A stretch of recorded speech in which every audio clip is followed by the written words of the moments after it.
کیا ایسا بھی ہو سکتا ہے کہ ہسپتال میں داخل ایک عام مریض کے لیے حکومت F-16 جنگی جہاز فراہم کر دے تاکہ وہ دوسرے شہر سے ایک مشین لے کر فوری طور پر اس مریض والے ہسپتال پہنچائے؟ جی ایسا بالکل ممکن ہے، لیکن وہاں جہاں ریاست کے لیے اپنے ایک ایک شہری کی زندگی کوئی معنی رکھتی ہو۔ 4 اپریل 2016 کو ناروے کے قصبے بودو کے ہسپتال میں ڈیوڈ نامی پھیپھڑوں کا مریض داخل ہوا۔ لمحہ بلمحہ اس کی حالت بگڑ رہی تھی اور ڈاکٹرز اس کی مسلسل نگرانی کر رہے تھے۔ بالآخر ڈاکٹروں نے فیصلہ کیا کہ اب آپریشن کے بنا چارہ نہیں، لیکن مشکل یہ آن پڑی کہ اس کے آپریشن کے لیے ECM مشین کا ہونا ضروری ہے اور ہسپتال میں یہ مشین موجود نہیں۔ ادھر ادھر فون ہوئے، رابطے کیے گئے، معلوم ہوا 1200 کلومیٹر کی دوری پر سینٹ آلوس ہسپتال میں ECM مشین موجود ہے، لیکن مسئلہ یہ سامنے آیا کہ اگر 1.5 گھنٹے کے اندر مشین ہسپتال نہ پہنچی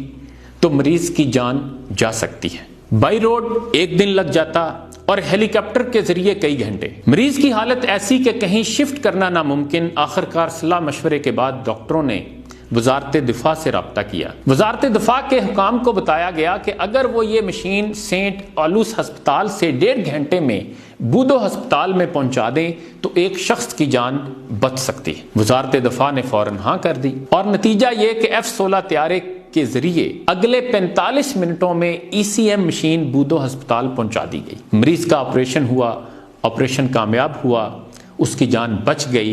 اور یہاں یہ بات بھی ذہنوں میں رہے کہ نہ صرف اس تمام پروسیس پر مریض کا 1 روپیہ نہ لگا، بلکہ ہسپتال داخلے سے صحت یابی تک سب کچھ مفت تھا۔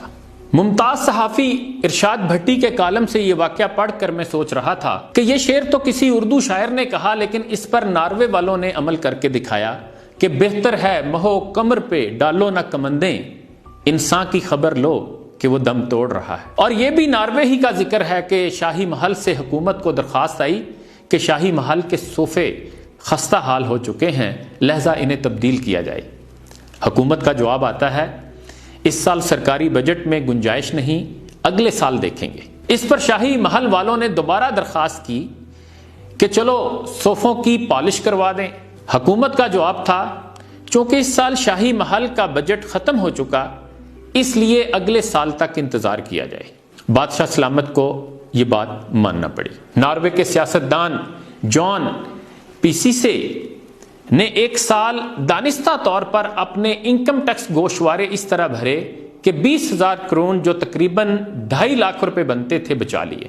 چند سالوں بعد یہ ناروے کا وزیر اعظم بن گیا۔ اس نے 1 مہینہ وزیر اعظم رہ کر استعفیٰ دے دیا اور استعفیٰ دینے کی وجہ یہ بتائی کہ چند سال پہلے میں نے جان بوجھ کر اپنے سالانہ انکم ٹیکس ریٹرن ایسے بھرے کہ 20,000 کروڑ بچا لیے تھے۔ میں جب سے وزیر اعظم بنا 1 رات بھی سکون سے نہیں سو سکا۔ میرے ذہن میں ہر وقت یہ خیال آتا رہا کہ جس قوم نے مجھے اپنا وزیر اعظم بنایا، میں نے اسی قوم سے بے ایمانی کی، لہذا میں سمجھتا ہوں میں اپنی قوم کی نمائندگی کے قابل نہیں۔ وزیر اعظم جان پیسیسے کا استعفیٰ منظور کر لیا گیا۔ یہ چند مثالیں ہیں ایسے معاشرے کی جو مردہ نہیں ہو چکے، جو زندہ ہیں، لیکن ہم ایسے بے حس، بے ایمان اور مردہ ضمیر ہو چکے ہیں کہ اب ہمیں ایسی مثالیں نہ تو کوئی شرم دلاتی ہیں اور نہ اپنے رویوں میں تبدیلی پر آمادہ کرتی۔ بس ہم ذہنی عیاشی کے لیے ایسی کہانیاں پڑھ لیتے یا موٹیویشنل سپیکرز کو سن کر سر کو دھن لیتے ہیں۔ وہاں یہ حالت ہے کہ عام مریض کا یہ پروٹوکول کہ F-16 طیارے حرکت میں آ جائیں۔ سرکاری اخراجات کی بات آئے تو بادشاہ بھی بے بس۔ ضمیر اور قومی ذمہ داری کے احساس کی آواز ایسی جاندار کہ وزیر اعظم اپنی کرسی کو ٹھوکر مار دے۔ اور ہمارے یہاں بس نہ پوچھیں کن چناروں کی بات کرتے ہو، کن سہاروں کی بات کرتے ہو، جن کے رخ پہ خزاں کے دھبے ہیں ان بہاروں کی بات کرتے ہو، اور جن سے ٹکرا کے کشتیاں ڈوبی ان کناروں کی بات کرتے ہو۔ پھر یہ کہتے ہیں سیاستدانوں کی کوئی عزت نہیں۔ اے خدا کے بندو، عزت ہوتی ہے با کرداروں کی، اصول پسندوں کی، سچ اور حق کے لیے کٹ مر جانے والوں کی۔ چوروں، ڈاکوؤں اور لٹیروں کی عزت نہیں ہوتی۔ اس نے قد کاٹ نکالا ہے زمانے میں بہت، وہ مگر سوچ کا بونا ہے، یہی رونا ہے۔ اللہ حافظ۔